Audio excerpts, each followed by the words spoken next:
Deixa eu ver, Revolução Russa, Revolução Russa... Onde está a Revolução Russa?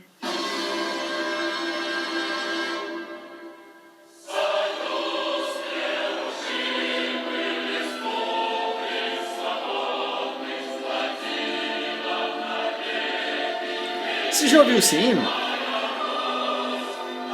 Não? Vem comigo então! Bora falar de Revolução Russa?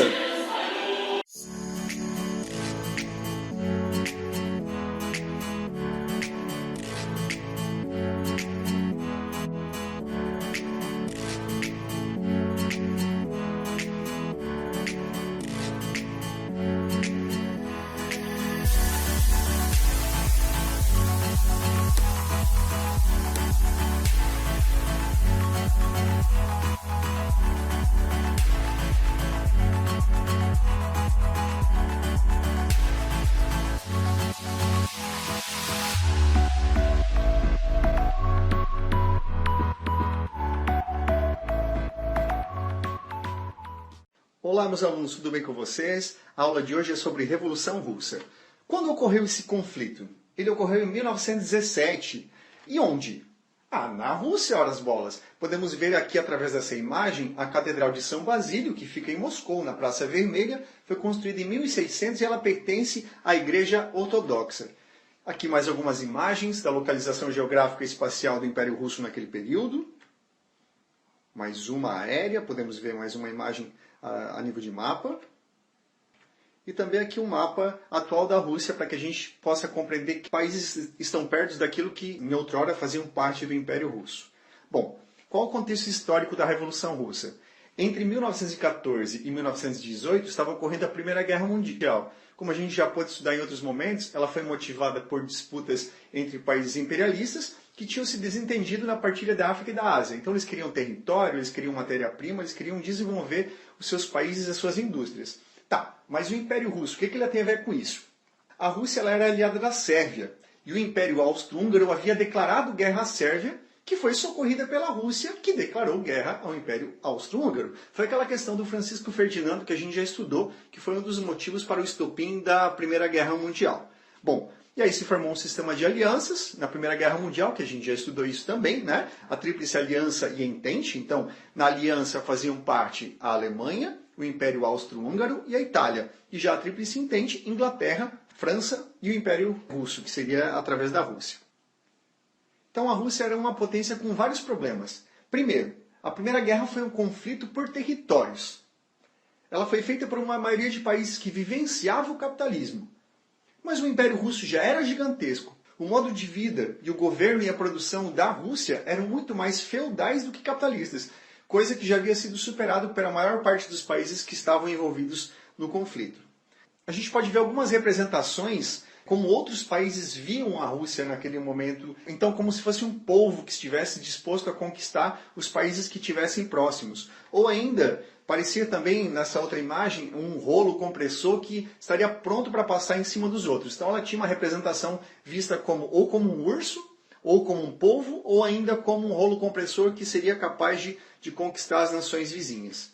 Bom, mas a realidade russa era um pouco diferente, ela não era tão potente assim quando se olhava para o interno do que acontecia lá. Por exemplo, era um país que vivia de miséria, a população não tinha renda, a maior parte da população vivia no campo ainda, o analfabetismo em quase todas as áreas, no caso no campo e na cidade, eles tinham terras concentradas nas mãos de uma minoria que controlava o país, então eles viviam de exportação de cereais, enquanto a população do seu país passava fome. E também o exército que eles tinham era mal treinado e mal alimentado. E como é que eles lutariam, por exemplo, na Primeira Guerra Mundial, se as armas que eles utilizavam já eram vistas como ultrapassadas pelos outros países?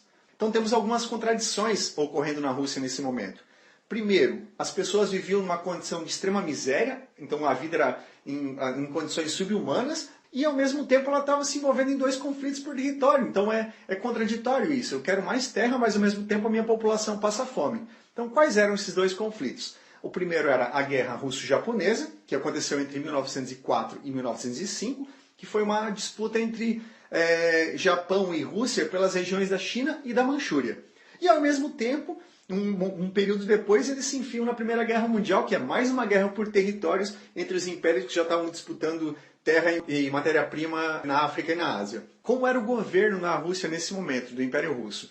Ele era dominado pela dinastia Romanov, que é uma família que já estava no poder desde 1613 até 1917. Então imagina, 304 anos no poder de um governo que vivia de forma feudal e que se enfiava em dois conflitos em que não tinha uma estrutura básica para a população viver. Então era bem contraditório. Eu tinha um governo, uma monarquia absolutista praticamente existindo no início do século XX na Europa.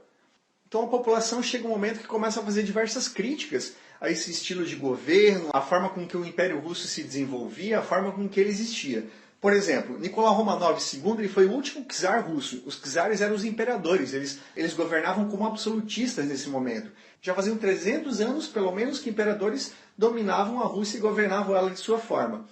Só que chega um momento que o representante passa a perder força porque ele passa a perder os conflitos em que ele está envolvido. Por exemplo, ele perde a guerra para o Japão, né? Essa guerra que ele estava envolvido em 1905. A população está em condições extremamente ruins, a economia está ruim, e aos poucos Nicolau Romanov ele passa a ser questionado por aquilo que ele está fazendo pela população e pelo país dele.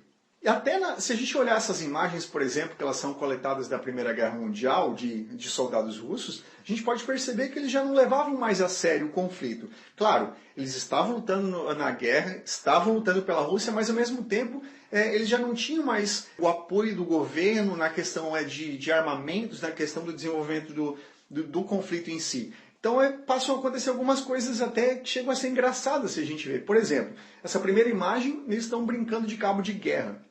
A gente pode ver ali os soldados no front brincando de cabo de guerra para passar o tempo, porque provavelmente era um momento já de escassez de materiais, né, para o conflito. Então eles tinham que fazer outras coisas no front enquanto a guerra ia se desenvolvendo. Numa outra imagem de baixo, eles estão brincando de neve, de bolinhas de neve, uns atacando uns outros. E na última imagem à direita, vocês podem ver, por exemplo, os soldados russos numa celebração de Páscoa. Eles estão com ovos de Páscoa nas cestas. Então, tudo isso em meio a um conflito em que a Rússia estava envolvida. Bom, começou aí um movimento por mudanças, em que duas classes sociais elas sentiram-se oprimidas por esse sistema que o Nicolau Romanov mantinha, e elas queriam algumas mudanças. Então, esses dois grupos incomodados eram bem distintos. Primeiro, tinha a burguesia, que seriam os comerciantes, os donos dos meios de produção, das fábricas, né? Aqueles que queriam uma modernização do sistema econômico. Eles queriam algo mais próximo do capitalismo e parar com esse tipo de governo feudal que eles mantinham até aquele momento lá. E um segundo grupo era o proletariado, que esse grupo seriam os operários, os trabalhadores, aqueles que eram explorados, que queriam melhores salários, eles queriam melhores condições de vida e de trabalho. Surgiu então uma proposta desses dois grupos em modificar ou substituir o czar ou o imperador que estava no poder.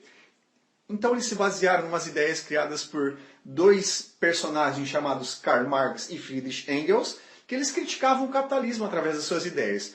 Surgiu essa ideia então de formar partidos políticos que defendessem a substituição do czarismo por um governo dirigido pelos operários. Dessa ideia surgiram dois partidos com ideias bem diferentes, como eu já disse antes, os bolcheviques e os mencheviques.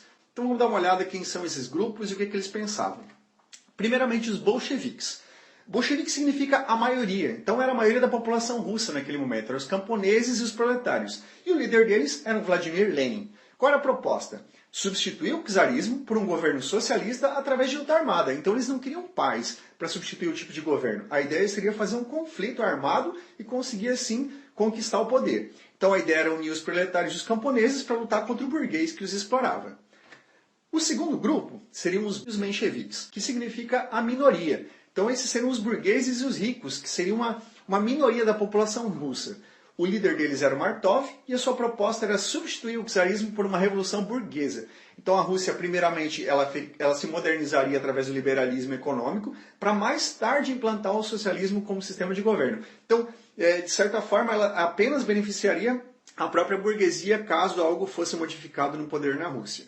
Bom, começou-se aí alguns movimentos de pressão, se a gente pensar assim. Por exemplo, o Nicolau Romanov ele percebeu que devagar ele ia perdendo espaço. Então ele tentou aliviar a tensão, né, desses movimentos que queriam tirá-lo do poder, e ele prometeu criar os organismos chamados de dumas, que seriam assembleias onde se estabeleceria uma espécie de monarquia parlamentarista, se faria uma constituição em que o czar ele perderia um pouco dos seus poderes, ou os poderes seriam diminuídos, para que a população participasse, mas na verdade isso ficou só no papel.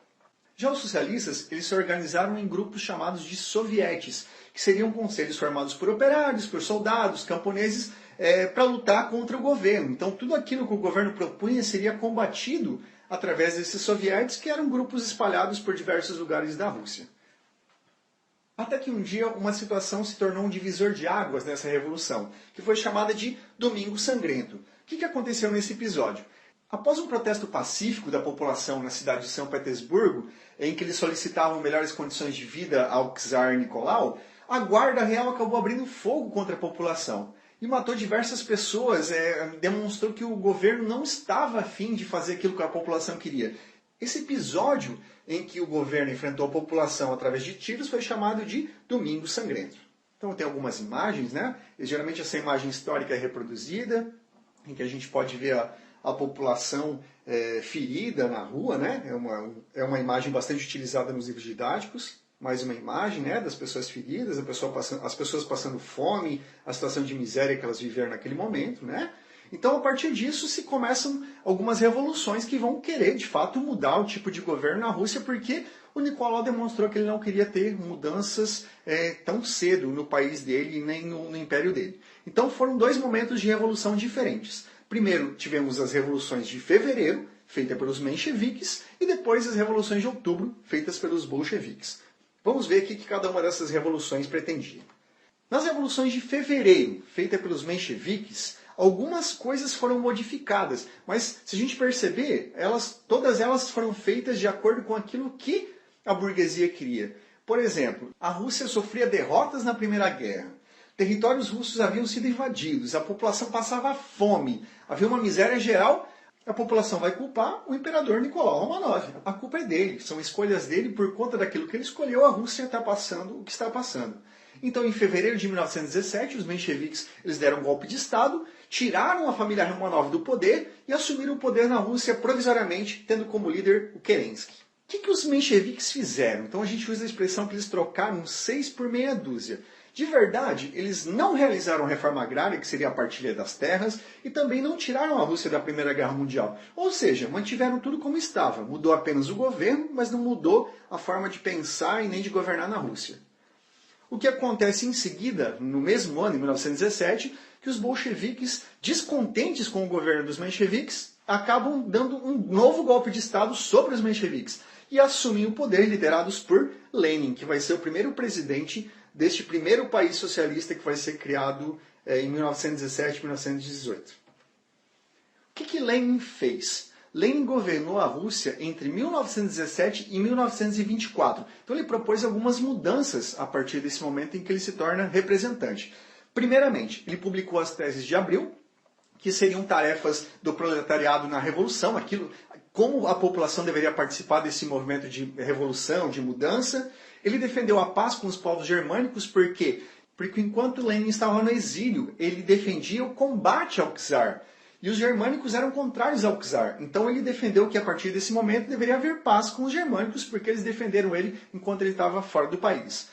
Concedeu o controle das fábricas e as terras aos sovietes, que estavam espalhados pela Rússia, né? Então aquele lema que ele vai passar a usar todo o poder aos sovietes, é que a partir de agora ele tem diversos locais, diversos espaços, onde ele vai, através dos quais ele vai coordenar a revolução dele. E o lema principal do Lenin para o seu governo era paz, terra e pão. A gente pensa, tá, mas para que essas palavras, o que elas significam? Paz seria tirar a Rússia da Primeira Guerra Mundial, foi o que ele fez. Terra é fazer a reforma agrária, que ele inicia esse processo nesse momento. E pão dá comida à população que passava fome há tanto tempo, mesmo tendo um império, mesmo tendo território, mesmo lutando em conflitos, eles não tinham alimento para a população. Então ele passa a fazer algumas modificações. Por exemplo, ele nacionaliza os bancos e as indústrias. Então ele passa a perseguir os burgueses e aqueles que defendiam o czar. Através de 1918 e 1921 na Rússia, se desenvolveu uma grande guerra civil entre Lenin e seus partidários através do Exército Vermelho, contra os burgueses e aqueles que queriam a volta do czar Nicolau. Então foi um conflito que acabou enfraquecendo a Rússia. Já haviam outros conflitos anteriores, mas esse conflito interno, então a Rússia passa por uma série de dificuldades que agora vão ter que ser resolvidas pelo Lenin. Então, o que mais que o Lenin faz? Ele implanta o comunismo de guerra, que é o momento em que a produção do país vai ser toda controlada pelo governo, e ele vai interromper que haja aquele comércio dentro do próprio país que enriqueça pessoas específicas ou grupos específicos. Então, o governo produz e o governo lucra com essa produção. Que mais? Para resolver os problemas econômicos, ele vai criar a nova política econômica, ele vai dominar as indústrias de base, que são aquelas que produzem o essencial para o país, por exemplo, ferro e petróleo. Ele vai investir em saúde, vai investir em educação, comércio exterior. Ele vai reunir diversos países vizinhos que compartilham desses mesmos ideais e vai criar a URSS, que, em outras palavras, é a União das Repúblicas Socialistas Soviéticas, que foi criada em 1922. A gente pode ver que tem pelo menos 15 países participantes, né? Então era a Rússia como principal e os países vizinhos que foram agregados à URSS. O símbolo da União Soviética e da Rússia até hoje é o martelo e a foice, né? Eles representam coisas específicas, grupos sociais específicos. A foice representa a força do camponês e o martelo representa os trabalhadores da indústria. Então, a junção do trabalhador da indústria e do camponês faria com que a revolução de fato acontecesse. E o fundo vermelho, que até hoje representa o socialismo, ele representa em especial o sangue dos operários que lutaram pela revolução. Bom, e a família Romanov, que a gente viu que eles foram tirados do poder, o que aconteceu com eles? Em 1917 eles foram presos. E em 1918, já com os bolcheviques no poder, eles receberam a sentença de morte, acabaram fuzilados, todos os familiares, para que não deixassem descendentes, foram enterrados, sobre eles foi jogado ácido sulfúrico e foram enterrados em covas rasas. Então foi um fim, vamos dizer assim, trágico para uma família que governou por tanto tempo a Rússia, explorando também as outras pessoas. Então eles acabaram tendo uma morte violenta, como se fosse uma forma de protesto daqueles que sofreram nas mãos da família imperial Romanov. E em 1924 ocorre a morte de Lenin. A gente pode ver algumas imagens aí, por exemplo, do mausoléu, onde ele até hoje está enterrado. Também tem o túmulo dele, né, que ele foi embalsamado, ele está quase que como dormindo, né, sobre esse túmulo. E aí em cima tem mais uma imagem dele em frente à população. E agora, com a morte de Lenin, qual seria o futuro da União Soviética? Mas e agora? Com a morte de Lenin, como fica a Rússia? Quem vai disputar o poder? Quais vão ser os rumos tomados por esse novo governante? Aguarde cenas dos próximos capítulos nas próximas aulas. Que tal descobrir algumas coisas sobre a Revolução Russa? Pesquise sobre essas imagens e palavras abaixo e saiba um pouco mais sobre a Revolução Russa. A aula de hoje vai ficando por aqui. Se você gostou do nosso conteúdo, se inscreva no canal, ative o alerta e bons estudos!